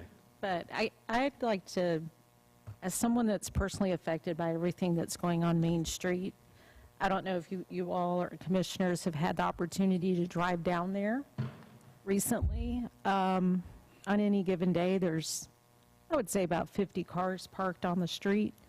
And so I think this is a short-term solution in allowing the auto repair or these vehicles in need of repair to be parked behind or on the grass. Yeah. Behind the fence, out of sight. I think that's going to be beneficial for everything that's going on down there on Main Street. I was I think I was the first business that applied for the revitalization grant back in 2016. And in 2016, it was still an issue, but not quite what it is now. But the issue is something that kind of pushed me to move my business because it was becoming a little troublesome. So I just think this is a good temporary solution, and I've been attending a few of these city council meetings and public hearings and things to voice my opinion. But I do think if you have the opportunity to go down there, I know what the city wants for Main Street is a revitalization. I think a lot of that is taking place for the businesses that are coming and those that are already there, the business owners that are putting money in to make it a walkable, enjoyable place. You know, those of us that we really, I love where I live. I love Schertz. I know there's several people that feel the same way, and that's why we all are here serving tonight.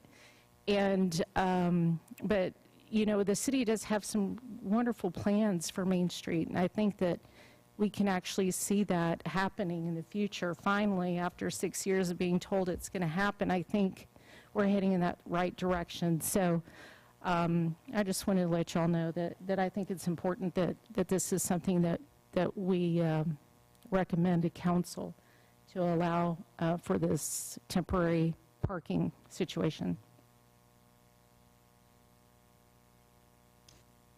Yeah, so I agree with that.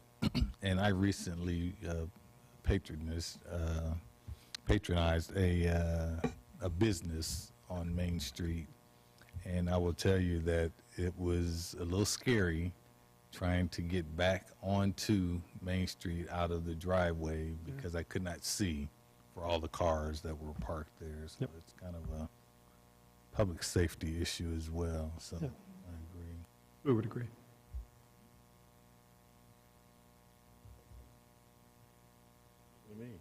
I always look at you. It's the high point of my presentation is the questions from Commissioner Bro. Thank you.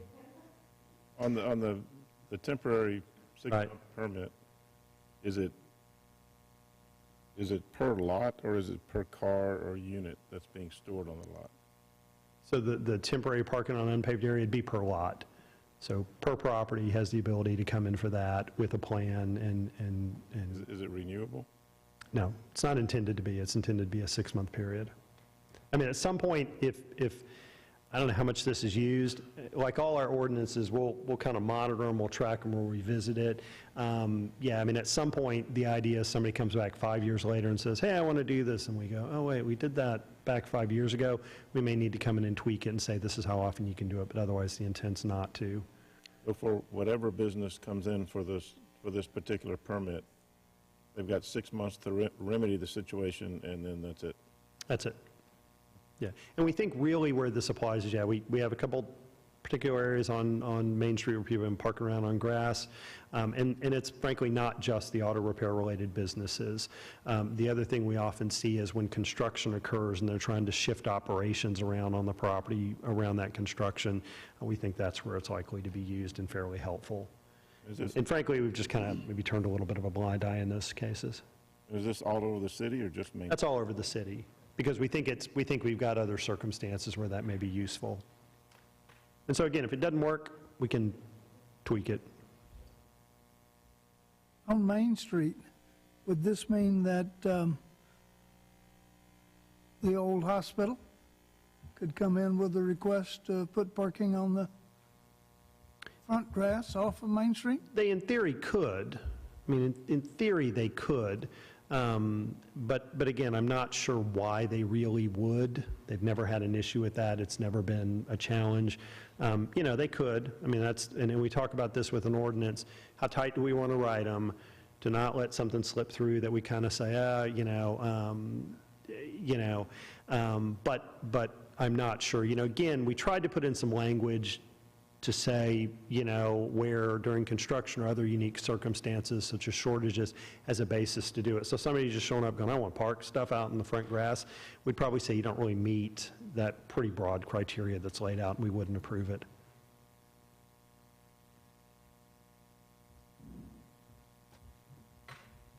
I think, Yeah.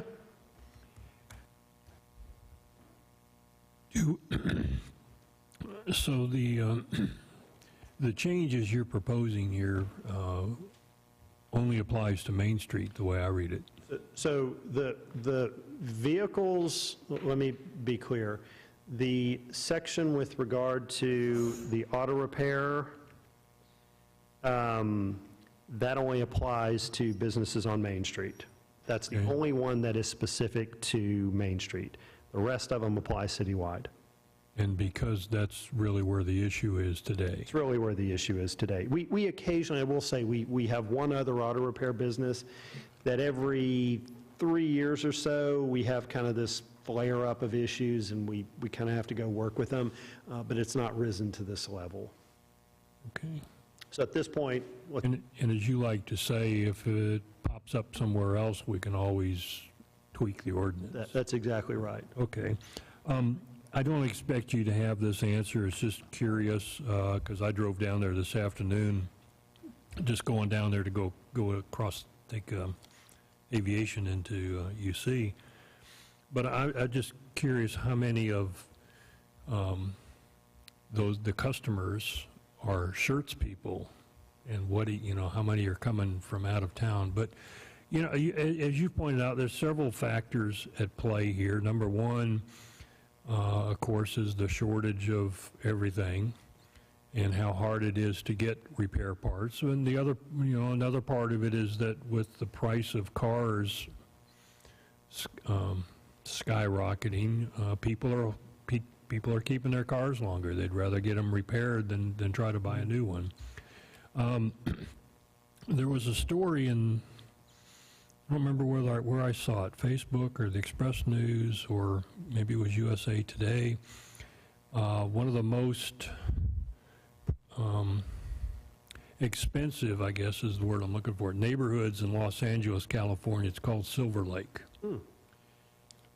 And they're facing this issue because within the community, there is an auto repair business that specializes in high-end cars. Well, he's running into these same problems. He can't get parts and all that. So he's parking cars, Bentleys and Porsches and, those kinds of cars. Dan has had to take his car And there. the residents are complaining because they now have nowhere to park their Maseratis and Porsches and, But anyway, I just thought it was kind of Likely city coincidental attorneys. that this is not a thing unique to Yeah. Schertz. Yeah, I think it's an issue, and I think, like I said, part of this, what we see is, as the way uses change, the way we live changes, we get these new things that we didn't think we would have a problem with in the past, and so, we need to keep up with that. But again, I don't mean to pick on one, but Main Street Auto, it's not, I assume he has access to that fenced-in yard, but he I'd can't. rather not get to a particular Yeah. business, but keep in mind that right now, you can't park on an unsurfaced area. Well, that's what I was asking, I'm assuming that he would if he could, but he can't because it's not paved. That's And That's correct. the issue, right? Okay. Anyone else? Okay, again, this will be a recommendation to the city council to either approve or deny ZC 2022-005. We can look at this several ways. If the consensus, you can make a motion to approve all of these changes or recommend approval of all of these changes, or if there's one or two that give you a reason to pause, we can always, we can take them on individually, or, Dan? Yeah, I might suggest that if there's a commissioner who knows up front that they want to consider one separately, let's not make a motion to approve all of them. Okay. Let's get the ones approved that you all agree on, and then take up those separately that you don't. Thank you, Dan. So do I just ask if there's an objection to any of these recommended changes?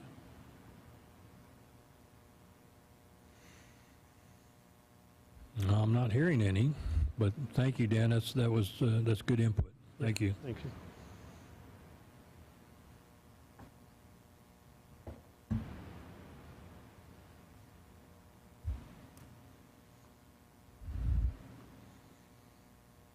going to give this a try.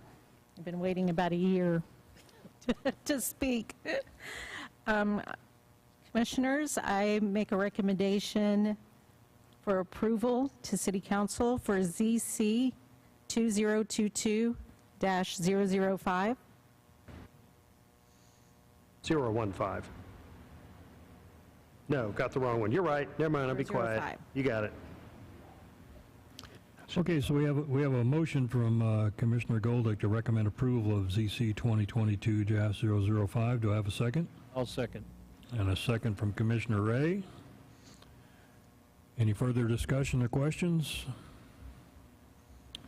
Call for the vote. Aye. Aye. Aye. Aye. Aye. Aye. Aye. 7 ayes, none opposed. We'll recommend approval on that one. All right, moving on to item 6. Items for individual consideration. 6A is PC 2022-015. Consider and act upon a request for approval of a replat of the Herald Subdivision, an approximately 26-acre tract of land located at the southwest corner of FM 482 and Hubertus Road, City of Schertz, Comal County, Texas. There she is. I have made it to the podium. This is for PC 2022-015 for the Herald Subdivision replat. My name is Megan Harrison, planner. So here is the property that is going through the replat request tonight, is outlined here in green. It's at the southwest corner of FM 42, Hubertus Road, and then for another point of reference, Danville Middle School across the street. Just wanted to provide some context, as I know most probably had some questions on where this probably was located and just the parcels.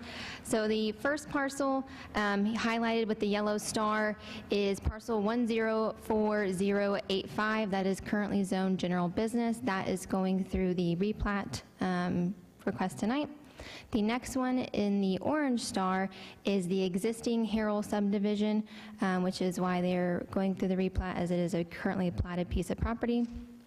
And in the bottom portion, in the red star, kind of this much bigger parcel, is parcel ID 373639, and that is zoned general business 2. So you do have 3 zoning designations along these parcels.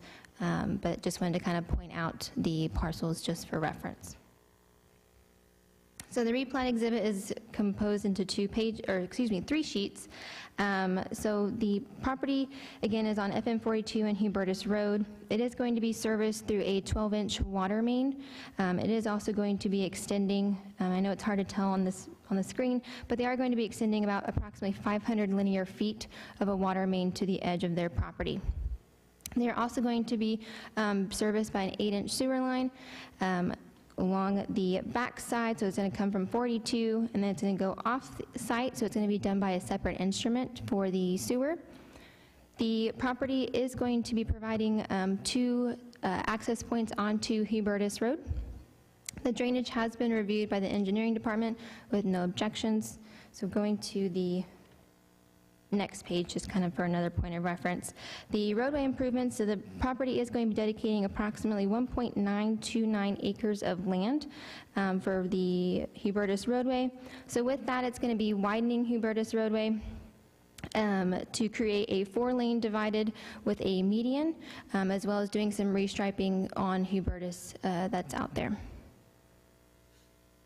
So just as this is the 3rd page of the replat exhibit. So with that, staff is recommending approval of the Herald subdivision replat. It has been reviewed by engineering, public works, fire, and planning with no objections. The applicant is here in case there are any questions.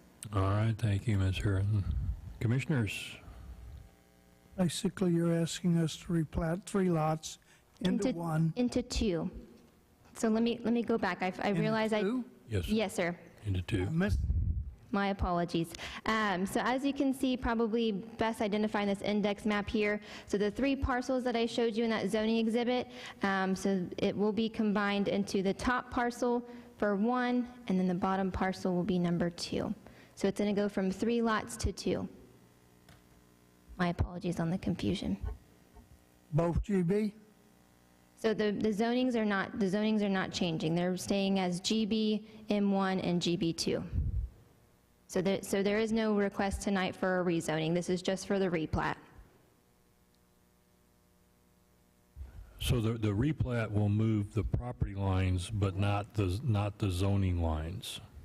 So if you were to look at a zoning map,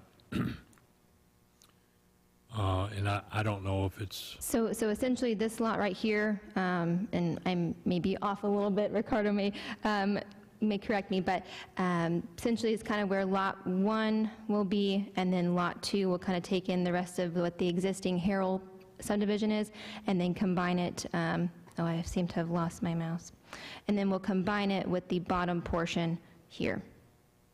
So this will be essentially the bigger lot, kind of all the way down, and then they'll cut this one in half, and that will go with the top lot here. So they'll still have the top lot there. I'm sorry, what's the zoning on that? So this top lot and the yellow star is general business. Okay, and then you've got M1, and then you have GB2. So Correct. all they're going to do is take those three, they're going to move a property so there's now 2 lots, but you'll still have all 3. The zoning isn't changing. So you'll have each the GB will have partial GB, partial M1, the GB2, is that going to have, that'll be partially? Correct. So you'll have a portion, so you'll, essentially the properties will essentially end up having 2 zonings. So the top portion, so the yellow star and half of the orange star property, the existing Herald subdivision will have GB and M1. The bottom portion will have M1 and GB2. And they don't need a zoning change because?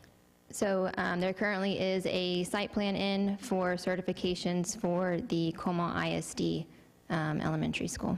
And the use, basically they want to build another school, and that use is permitted in any of these Correct. zoning classifications, so they don't have to change the zoning. So again, it's just the replat exhibit that is before us tonight is the rezone. There was no request for rezoning. And just out of curiosity, that school will go on the upper part there, It'll go on the lower part where the red star is. Oh, okay. Yes, sir. I thought maybe they might, want to keep that as commercial. But Well, they own much more than that. I don't know what they're going to do with the rest of it.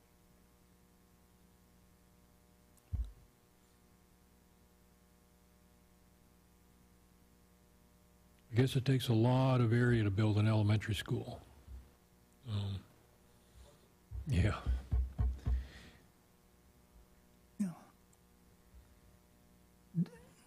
Anyone have any further? Go ahead. Yeah, she still hadn't convinced me yet Okay. that I don't need some rezoning here. Why do I need a part of my property as M1 if I'm not using it for that purpose? So under the permitted use table, a public school is allowed to be within all zoning districts in the city of Schertz. Therefore, the GB, M1, and GB2 do allow a school district to be in it. Therefore, the rezoning would not be required. I guess if I can jump in here, Commissioner Evans, it just saves them the hassle, okay? And the expense of coming to us with a zoning change when they don't have to. And I really think that's the bottom line. I think frankly, if I can echo that. Go ahead. As Commissioner Everett can point it out, where does the UDC require you to have zoning consistent across a platted lot? And if you can't find that it does, there's not a requirement to do that. And so that really, I think, should be the basis of your decision on this item is, does the UDC require you to change the zoning and have it consistent across a platted lot? And it doesn't. But it's still possible they build across this property line, the lot line, okay? And so, what if I got a school over here and the Johns are over there? I mean, I understand that I can build a school Right? on GB2 or M1, but I'm going to split a school across No. that boundary? No. And that's why they're replatting the property, is so that they can establish Lot 2 is where you're saying they want to build the school. So, from no, that star. yeah, no, I don't know that we we typically don't allow, we wouldn't allow them to build Not necessarily a prohibition in that either. You run into some building fire code issues, but it's not precluded. But that's really what they're trying to do, Commissioner Evans, is they want to get this Lot 2, Block 5, they're sizing that, and they know the entire school would be built on that lot. No, it won't, because, well, So, Mr. Evans, if I will, I'm zooming into the index map. Again, this property is, comprised of three exhibit sheets. So as you can see, the top portion is essentially taking that GB lot and that existing Herald subdivision and dividing it in half. You're taking that remaining of the Herald subdivision and combining it with the property that's zoned general business 2 to make a larger tract of land. So as you can see here, here's that property line, goes up to 482 and back down to Hubertus, and then going back on that property line down. And so it'll be a larger tract of land that the school would be able to be on. It is not going to cross property lines. This line here bothering you? no, that line's just showing me where that is, but that little line is half of lot, So that little line goes right through that star. So half of this lot is up there, half of this lot is down here. correct. So you would have the bottom portion, again, as M1 and GB2, the top portion as GB and M1. So the school itself will straddle zoning lines, but not property lines. Correct. Yeah. Oh. I understand why we're doing it, because it's a Okay. school, okay? That-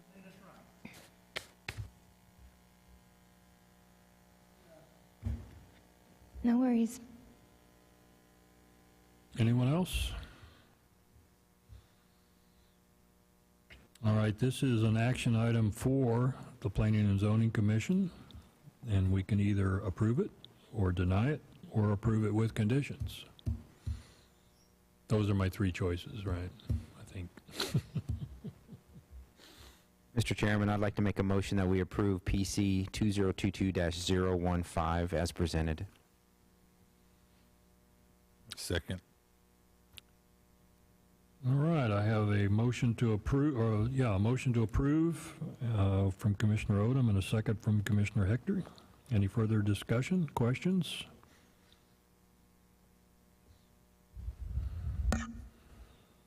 Call for the vote.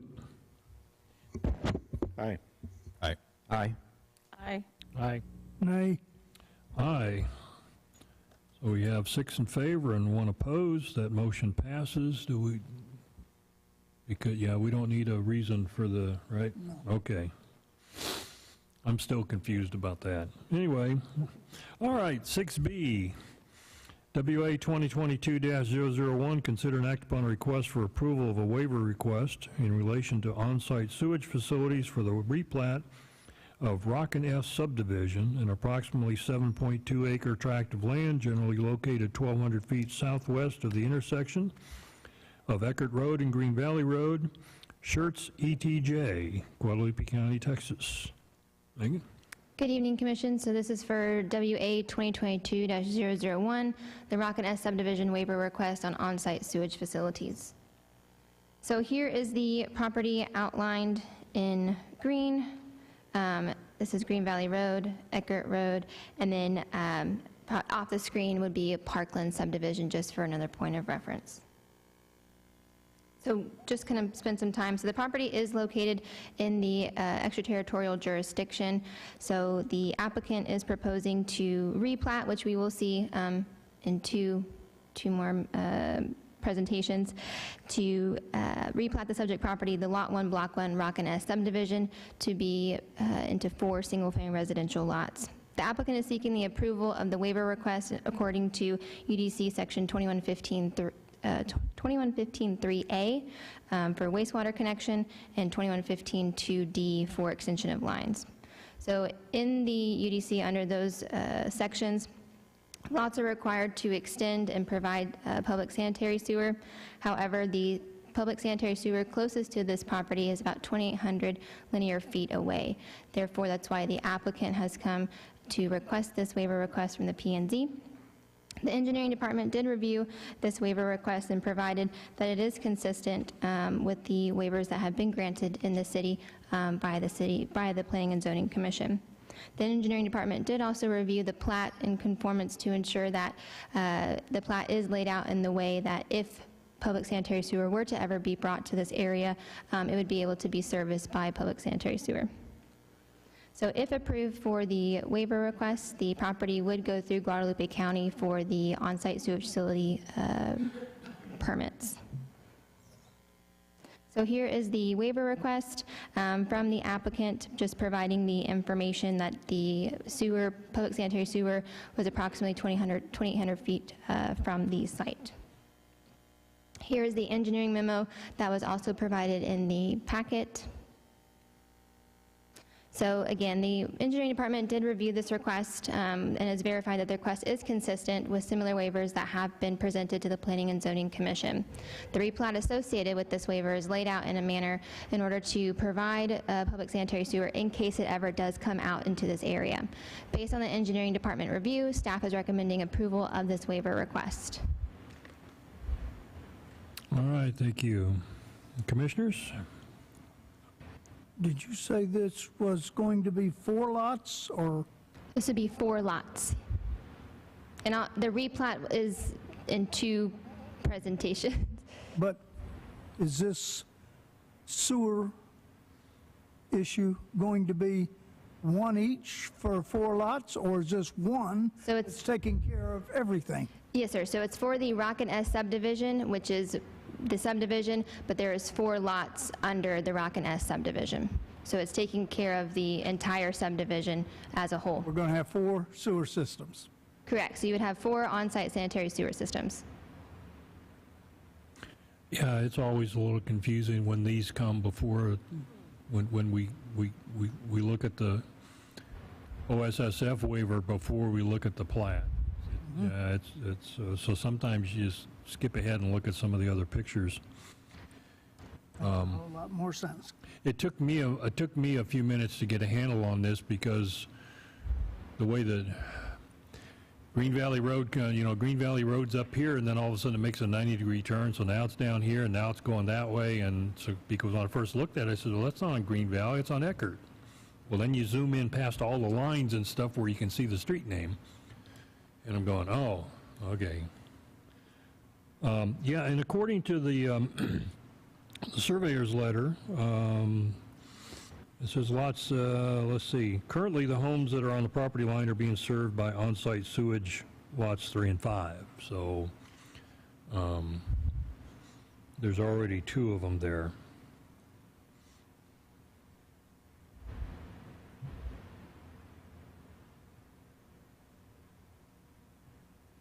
We have enough property within this, once it's divided, to cover the sewer?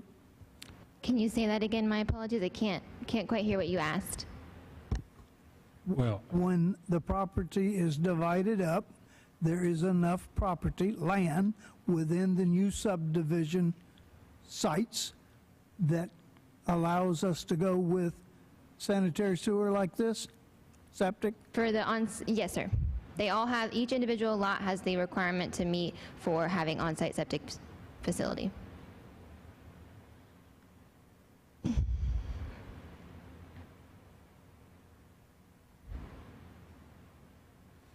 and again, in my, I discussed this a little bit one-on-one with Megan, and it's one of those things where in order for the owner to subdivide, he's required to plat. And because they're in the RETJ, that plat comes to us. But because they're in the ETJ, the UDC, as you'll see in the actual platting itself, some of the requirements of the UDC do not apply. So it's one of those things where they have to come to us because they're in ETJ, but the authority, we kind of have limited authority because they're in the ETJ. Did I help? No, I probably just confused it even more. Anyway, anybody else?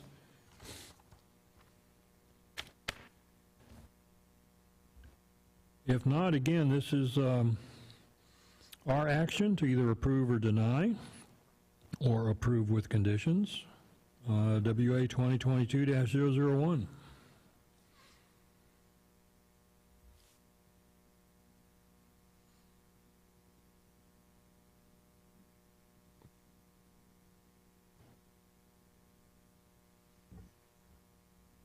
Mr. Chairman, I move that we recommend approval of WA 2022-001. I have a motion to approve from Commissioner Ray. Do I have a second? Second. And that was Richard. Okay, and a second from Commissioner Broad. Any further questions or discussion? Call for the vote. Aye. Aye. Aye. Aye. Aye. Aye. Aye. 7 ayes, none opposed.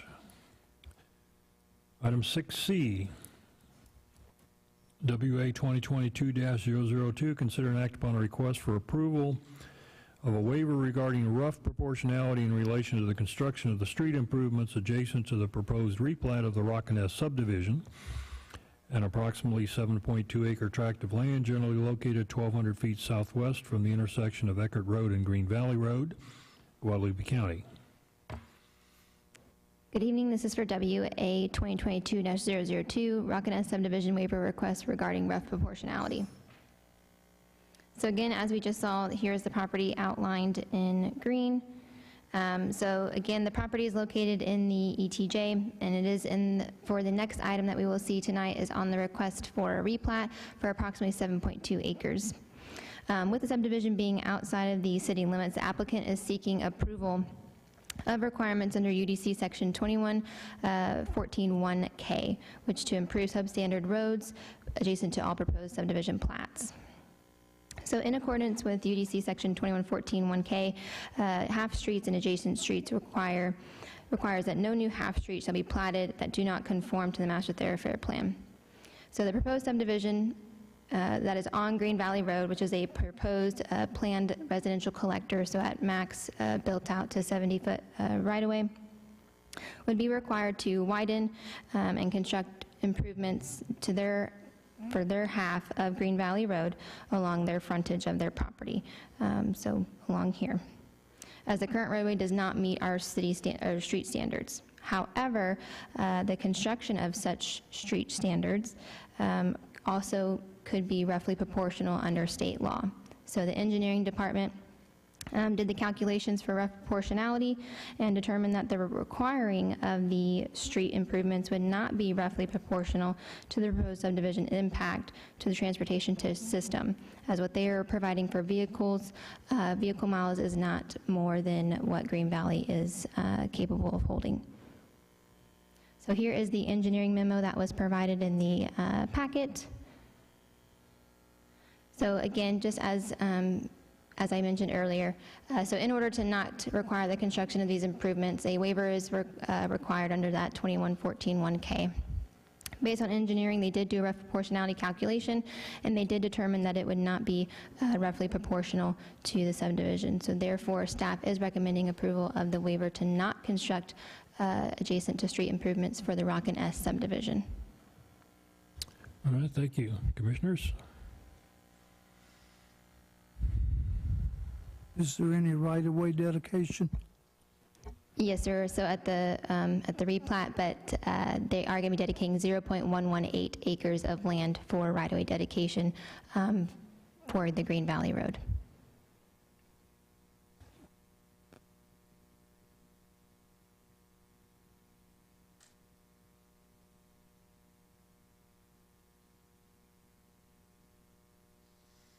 Anyone else? All right, this is an action item for P&Z. We can approve or deny WA 2022-002. Mr. Chairman, I'd like to make a motion that we approve WA 2022-002 as presented. We have a motion to approve from Commissioner Odom. Do I have a second?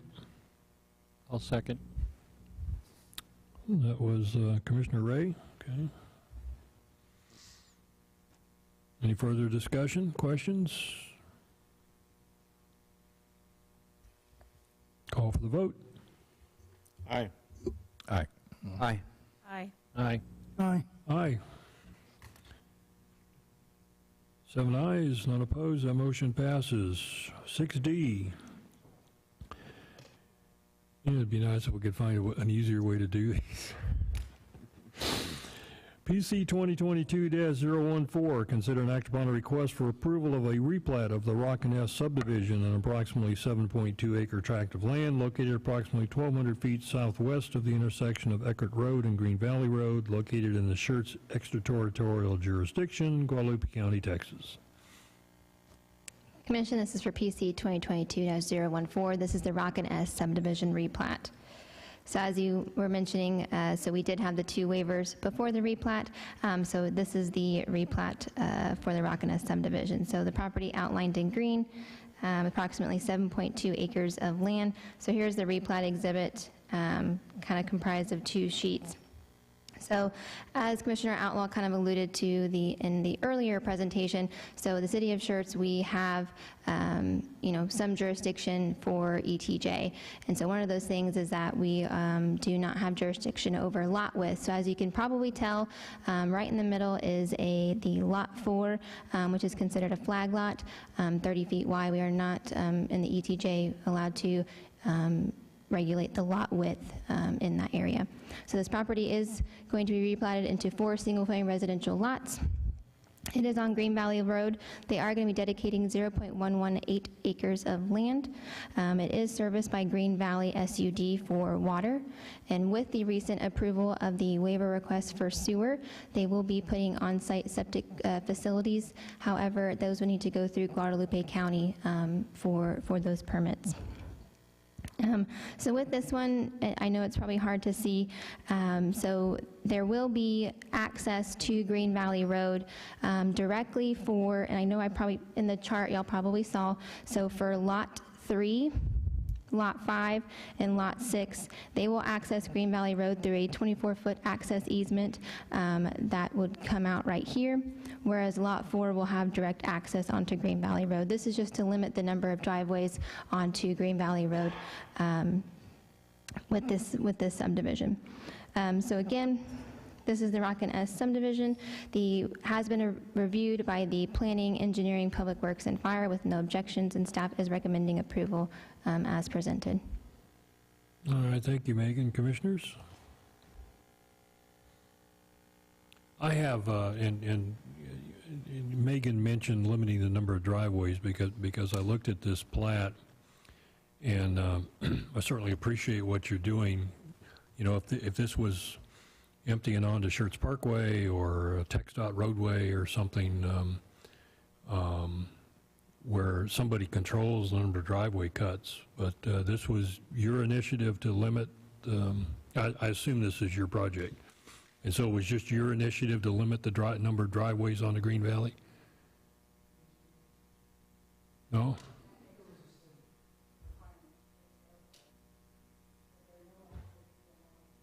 Oh, okay. I was, again, I was just curious because it's not something I would expect to see out in the rural area, so.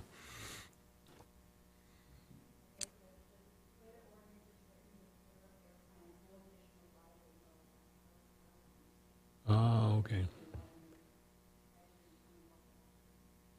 All right, well, thank you.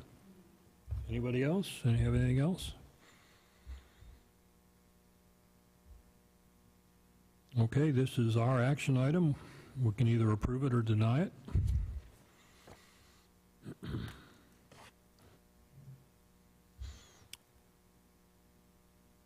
Yeah, Commissioner, I recommend approval of PC 2022-014 Okay, I have a, I'm sorry? as presented. All right, I have a motion to approve. from Commissioner Hector and a second from Commissioner Goldick. Any further discussion, questions? Call for the vote. Aye. Aye. Aye. Aye. Aye. Aye. Aye. 7 ayes, none opposed. That motion passes. All right, moving right along. And appreciate your patience. Thank you. You know, it's just... All right, item 7, requests and announcements. Item A, request by commissioners to place items on a future planning and zoning agenda. Anything? Item B, announcements by commissioners. City and community events attended and be attended. Anybody have anything? I will just say I attended a viewing this afternoon. If any of you remember Mr. Robert Brockman, he was kind of a fixture in the city. You'd see him trimming trees along Schertz Parkway, picking up trash, raking up leaves, cutting weeds, because city staff just didn't have enough help, and he felt enough pride in his city that he was doing what he could to help. And unfortunately, he passed away a couple days ago, and I attended his viewing this afternoon, and it's at a future date. He'll be interred at Fort Sam, Houston. All right, what's next? Item C, announcements by city staff. You folks have anything? Staff has no announcements. No? All right. Item number 8 is the information available in the P&Z Commission packets, where we stand with current projects and City Council. So item 9, there being no further business, this meeting's adjourned.